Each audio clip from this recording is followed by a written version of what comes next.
Ang Lunes, Enero 12, ay naging araw ng mabigat na katahimikan at tensyon sa buong komunidad. Hindi na ito karaniwang araw. Sa likod ng bawat ngiti at pagbati ay nakatago ang takot, hinala, at mga lihim na handa ng sumabog. Dumating si Rocky Boy sa tahanan ng pamilya ni Eneng. Bawat hakbang ay kalkulado, puno ng pag-aalinlangan. Alam niyang ang pagkita ay maaaring magbukas muli ng sugat na matagal nang nakatago. Sa harap ni na Eneng at ng kanyang pamilya, ipinakilala niya ang sarili bilang si Bernard, kaibigan ni na Eneng at Tanggol. Ngunit sa mga mata ni Eneng ay bakas ang pagkabigla at hinala, sapagkat ang pangalan ni Tanggol ay hindi kailanman dumating na may kapayapaan. Samantala, abala si Punga sa paghahanap kay Aling Merina. Ang kanyang pagmamadali ay nagbunyag ng pag-aalala at galit na pilit niyang kinokontrol. Nang mapansin siya ni Rocky Boy, bigla itong bumagsak na parang nawala ng balanse, isang taktika upang ilihis ang atensyon at subukin si Punga. Lumapit si Punga, puno ng hinala, ngunit bumalik ang mga alaala ng hindi natapos na salita at galit na matagal nang nakabaon. Bigla siyang binati ni Rocky Boy ng, "Hello, baby girl?" Ang mga salitang iyon ay tumama kay Punga na parang kidlat. Agad siyang umatras, kinuha ang baril, ngunit natalo siya sa bilis at tapang ni Rocky Boy. Nabitiwan ang baril, at ang kanyang tinig ay umalingawngaw ng sakit at pagkabigla. Aray! Aray! Aray! Mula roon, ang Enero 12 ay hindi na naging ordinaryo. Naging simula ito ng pagbubunyag ng matagal nang nakatagong katotohanan at pagbukas ng lumang sugat sa harap ng buong komunidad. Sa lansangan, nagtipon ang mga taga-suporta ni Tanggol. Puno ng plakard, sigaw, at pagod ang kanilang mga mukha, ngunit sa kanilang mga mata ay bakas ang determinasyon. Si Jackie ay nanatiling matatag. Para sa kanya, hindi sapat ang banta at ingay upang sila'y paalisin. Ngunit si Miguel ay hindi na nakatiis. Sumabog ang matagal ng galit at pagkadismaya. Mariin niyang idineklara, dumating na ang oras upang harapin ng direkta ang kanilang mga kaaway. Tahimik na nagmasid si Ramon, sanay na sa tensyon at panganib. Ngunit nang dumating ang mga tauhan ng gerero, biglang nagbago ang hangin. Ramdam niya ang paparating na unos. Sa gitna ng kaguluhan, tinulungan ni na Brando at Emil si Divina na makatakas. Nanginginig si Divina sa takot, ngunit nanatiling matatag, alam niyang ang kanyang kalayaan ay may kapalit na sakripisyo. Nagharap sina Ramon at Brando. Sa kanilang mga mata ay bakas ang lumang sugat at mga desisyong hindi na mababawi. Walang salita, ngunit malinaw, ang susunod na hakbang ay magtatakda ng kapalaran ng marami. At nang biglang humarang ang isang kotse, bumaba si Tanggol. Naglalagablab ang kanyang mukha sa galit, nakasuntok ang mga kamao. Para sa kanya, hindi lamang ito laban para sa kapangyarihan, kundi isang personal na digmaan para sa mga taong pinili niyang ipagtanggol at laban sa mga kaaway na handa niyang harapin. Sa gitna ng kaguluhan, bumalik ang alaala ng Biyernes, Enero 9. Nagpaalam si Kong Leo kay Maritz, sinabing dadalo sila sa asemblea. Bakas ang pag-alala sa kanyang mukha, ngunit nanatiling matatag. Si Tess, matagal nang nagmamasid, ay hindi na nakapigil. Tinanong niya, sigurado ba sila sa kanilang desisyon? Magpapatuloy ba sila sa asemblea sa kabila ng panganib? Ang tanong ay hindi lamang para kay Kong Leo, kundi para sa kanyang sariling konsensya. Mariin ang sagot ni Kong Leo, ngayon na ang oras. Para sa kanya, dapat magkaisa ang buong lungsod upang mailantad ang lahat ng irregularidad. Ang kanyang tinig ay puno ng determinasyon, ngunit sa loob ay may takot, na ang laban ay maaaring magdulot ng sugat na hindi na maghihilom. Sa bawat eksena, lalo pang nagbanggaan ang emosyon at interes. Isang digmaan na hindi na maiiwasan. Ang katahimikan sa pagitan ng mga salita ay mas mabigat kaysa anumang sigaw. Sa bawat tingin, ay lumilitaw ang mga tanong, galit at pag-asa.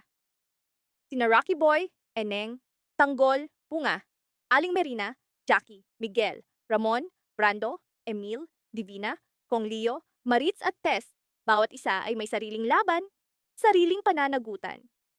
Habang papalapit ang Lunes, naging malinaw ang kanilang mga desisyon ay hindi lamang magbabago ng kanilang buhay, kundi magtatakda ng kapalaran ng buong komunidad.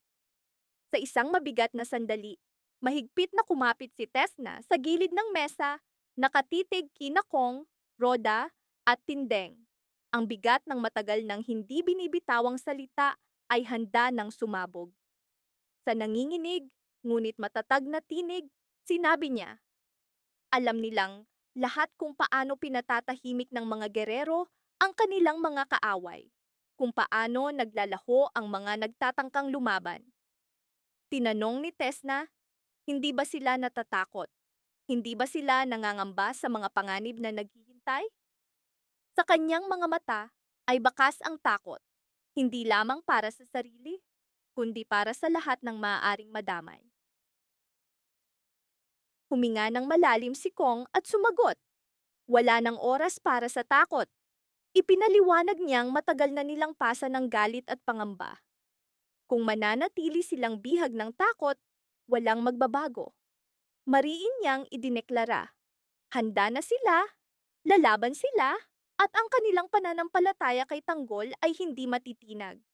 Siya ang nagpasiklab ng kanilang tapang at pag-asa.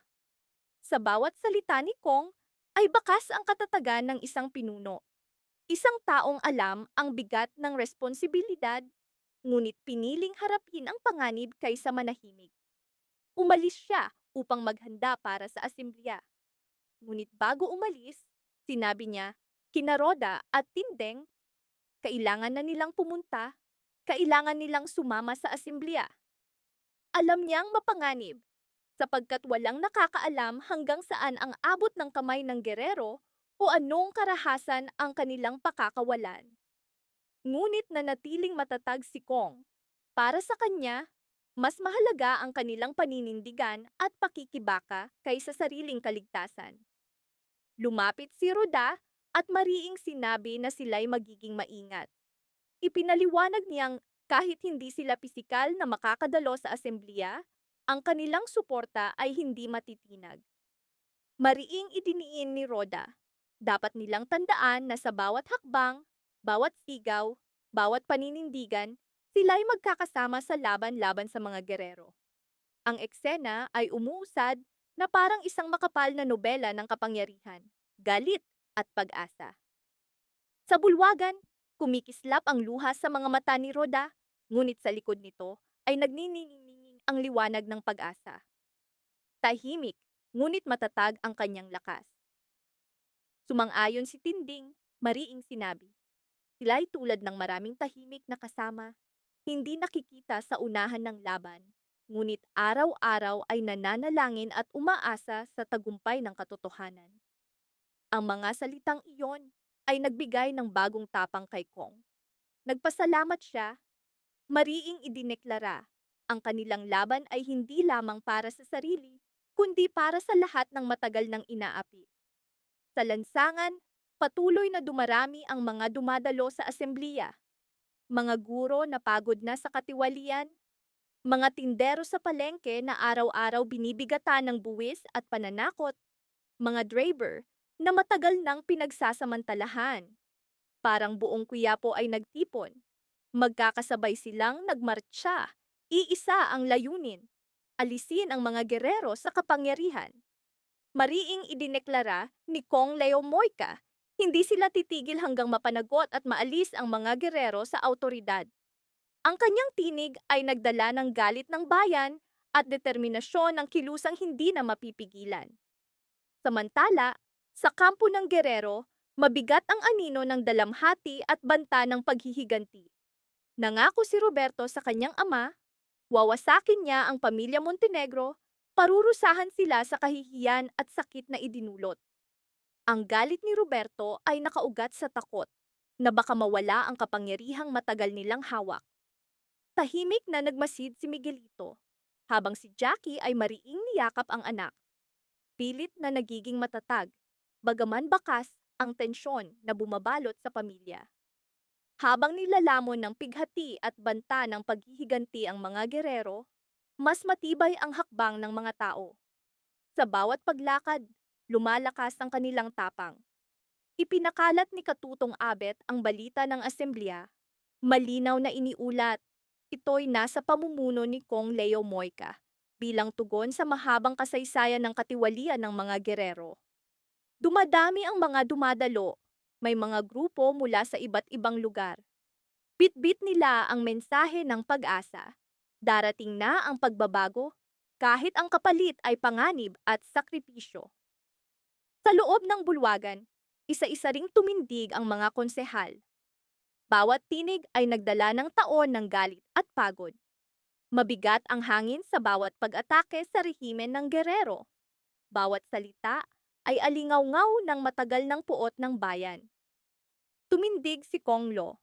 Mabigat ang mukha, ngunit naglalagablab ang mga mata sa apoy ng galit at dalamhati. Mariin niyang idineklara, sa loob ng maraming taon, inapi ng mga gerero ang bayan. Panahon ng kahihiyan, panlilinlang at pang-aabuso ng kapangyarihan. Sa labas, umalingaw-ngaw ang sigaw ng tao. Paulit-ulit na hinihingi ang pag-alis ng mga gerero sa kapangyarihan.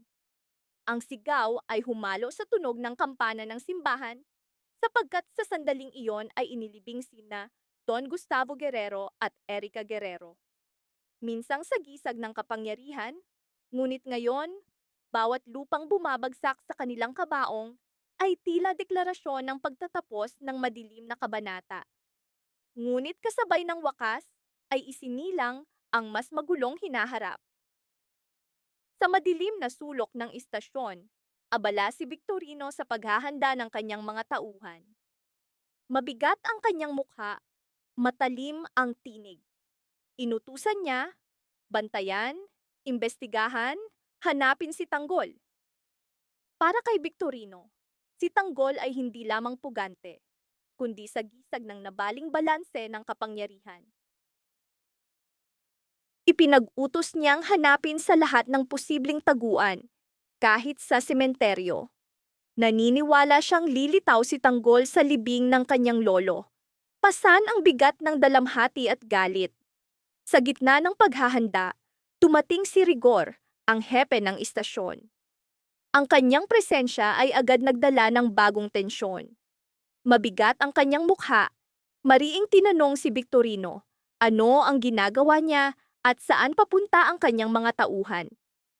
Ipinaliwanag ni Victorino nang may paggalang, ngunit hindi maitago ang kumpiyansa. Naipadala na ang unit upang hanapin si Tanggol. Nagngit-ngit si Rigor. Mariin niyang sinabi, wala siyang kaalaman sa operasyong ito at walang autoridad si Victorino na kumilos ng ganoon. Nagsimula ang mainit na pagtatalo. Mariin niyang idineklara, siya ang hepe, ang kanyang utos ang dapat sundin. Sa harap ng mga tauhan, sinabi niyang walang aalis. Lahat ay mananatili sa istasyon. Nanginginig ang kanyang tinig sa galit at takot. Para bang nawawala ang kontrol sa kanyang mga kamay. Nagbanta siya. Sino mang sumuway ay kakasuhan. Ngunit hindi natigatig si Victorino. Sa halip, lalo siyang tumibay. Sa katahimikan, mariin niyang sinabi, si Mayor Miguelito mismo ang nag-utos na hanapin si Tanggol. Sa pagbanggit ng pangalang iyon, biglang bumigat ang hangin. Tumahimik ang lahat. Diretsong tumingin si Victorino kay Rigor, isang titig na sagisag ng hamon at paninindigan. Hindi umiwas si Victorino. Ang kanyang titig ay tuwirang hamon sa autoridad ni Rigor. Mariin niyang sinabi, kung may problema si Rigor, dalhin niya ito kay Mayor Miguelito. At kung wala nang ibang sasabihin, ipagpapatuloy niya ang pagpapadala ng kanyang mga tauhan. Sa katahimikan na sumunod, ramdam ang banggaan ng dalawang kapangyarihan, dalawang posisyon, dalawang dangal. Nakapikit ang kamao ni Rigor, pinipigilan ang galit at takot. Para bang natatakot siyang maitulak sa gilid. Nagbigay ng senyas si Victorino sa kanyang mga tauhan. Bawat hakbang palabas ng istasyon ay parang hampas laban sa autoridad ni Rigor. Sa labas, patuloy ang sigaw ng bayan laban sa mga gerero. Sa ilalim ng madilim na langit, dahan-dahang umuusad ang mga pangyayari tungo sa madugong banggaan, kung saan ang paghahanap kay Tanggol ay hindi lamang operasyon, kundi simula ng paghihiganti, dalamhati, at pakikibaka para sa kapangyarihan. Mariing tumingin si Rigor kay Victorino at nagsalita. Bawat salita ay puno ng taon ng galit at banta. Sinabi niya, huwag magpanggap si Victorino na walang alam, sapagkat batid niya ang bawat lihim na galaw, bawat tagong usapan, bawat utos na ikinubli sa ngalan ng autoridad. Mariin niyang idineklara, ang kanilang tunggalian ay aabot sa rurok bago pa maagaw ni Victorino ang kontrol sa istasyon, kahit kapalit ay buhay. Para kay Rigor, ang istasyon ay hindi lamang gusali o posisyon, kundi sagisag ng kontrol, kapangyarihan at prinsipyo na hindi niya kailanman ipapasa sa taong may sariling agenda. Tahimik, ngunit mariing sumagot si Victorino. Sinikap niyang panatilihing malamig ang sitwasyon, bagaman alam niyang nauubos na ang pasensya ni Rigor. Sinabi niya, wala itong personal na dahilan. Lahat ng kanyang ginagawa ay bahagi lamang ng tungkulin. Bahagi ng mas mataas na utos na kailangan niyang sundin. Ngunit sa likod ng kanyang malamig na tinig ay nakatago ang tensyon at pag-iingat. Alam niya, isang maling salita lamang ay maaaring magsiklab ng labang hindi na niya makokontrol. Ang eksena ay lalo pang bumigat sa pagpasok ni Rigor sa kanyang opisina. Nandoon sina Chona at Pungay, mariin ang mga mukha, bakas ang pagod at galit na matagal nang pinipigil. Hindi iyon karaniwang oras para maghain ng reklamo. Kaya't alam ni Rigor na may mabigat na dahilan ang kanilang pagdating. Agad inilabas ni Pungay ang mga dokumento, matagal nang inihandang reklamo laban sa dalawang kasamahan na sangkot sa pamamaril kay Onyo. Habang ipinaliwanag niya ang mga kaso, nanginginig ang kanyang mga kamay, hindi sa takot kundi sa galit at pagkadismaya.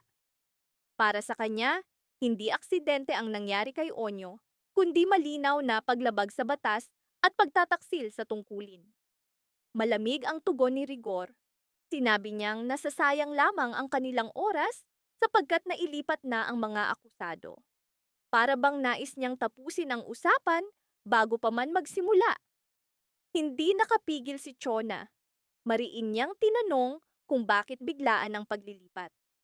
Ang kanyang tinig ay puno ng pagkabigla at pag-aalala, sapagkat alam niyang ang ganitong desisyon ay karaniwang may tinatagong dahilan. Ipinaliwanag ni Rigor na matagal nang nakatakda ang paglilipat, isang paliwanag na halatang pangtakip lamang. Ngunit hindi tumigil si Pungay. Mariin niyang tinanong kung saan nailipat ang mga akusado at iginiit na ang pananahimik ay pakikipagsabwatan. Para sa kanya, tungkulin nilang ipaalam sa bagong hepe ang nangyari, sapagkat ang pagbaliwala sa hustisya ay mali. Lalong tumalim ang tinig ni Rigor. Sinabi niyang hindi nila kailangang malaman at hindi rin nila dapat panghimasukan. Sa pagkakataong iyon, nagsalita si Pungay ng buong tapang, kahit alam niyang maaaring ikapahamak niya. Mariin niyang sinabi, ang suspek ay binaril habang nakapusas, walang kakayahang lumaban. Diretsahan niyang tinanong, hindi ba ito paglabag sa protokol? Bawat salita ay puno ng bigat ng konsensya at paninindigan. Sumabog ang galit ni Rigor. Sigaw niya, wala na roon ang mga akusado at mariin niyang tinanong kung ano ba talaga ang ipinaglalaban ni Pungay at Chona. Ibinunyag pa niya, alam niyang sila mismo ang naglabas sa suspek na siyang nagtulak sa iba upang patayin ito. Ang kanyang mga mata ay naglalagablab sa akusasyon at pagbabanta. Doon nagsalita si Garcia na noon ay tahimik lamang. Ipinaliwanag niyang inilabas nila ang sospek dahil nanganganib ang buhay nito sa loob. Ngunit, mariing tinanggihan ni Rigor ang paliwanag. Lalo siyang nagngit-ngit, pinaalala kay Garcia na binigyan na siya ng maraming pagkakataon, ngunit paulit-ulit na lumalabag sa mga patakaran. Para kay Rigor, ang kanilang pagsuway ay hindi lamang hamon sa kanyang autoridad, kundi banta sa disiplina na desperado niyang ipagtanggol.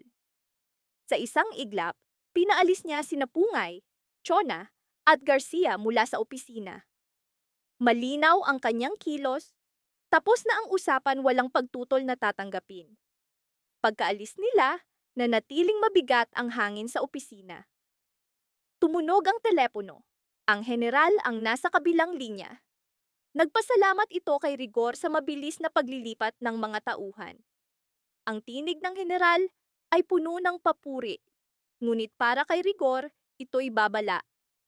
Ang bawat desisyon niya ay nakagapos sa mas malaking laro ng kapangyarihan. Isang larong hindi na niya matatakasan.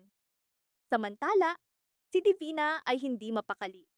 Ramdam niyang papalapit ang panganib, lalo na para sa kanyang anak.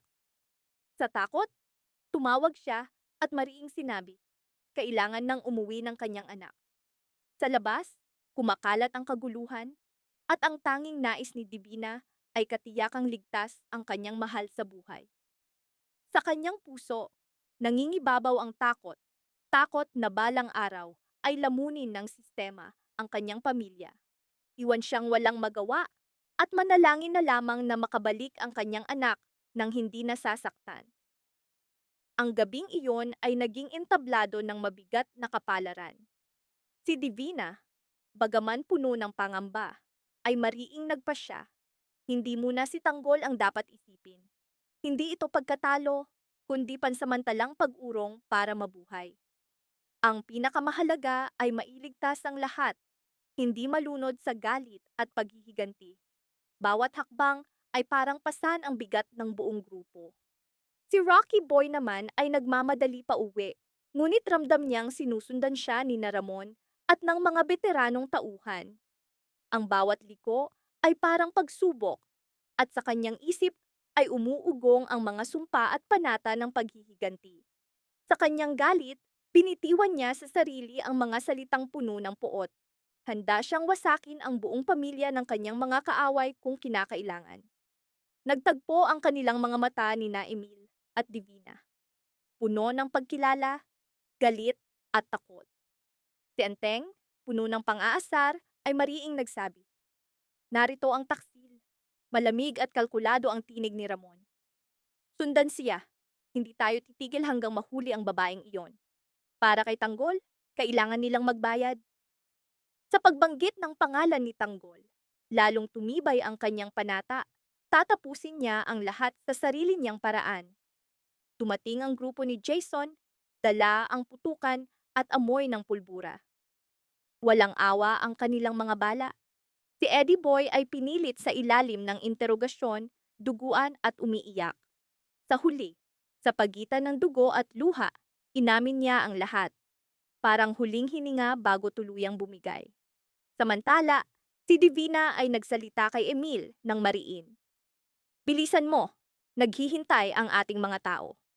Bagaman kontrolado ang kanyang tinig, sa loob ay naglalagablab ang takot. Sumagot si Brando.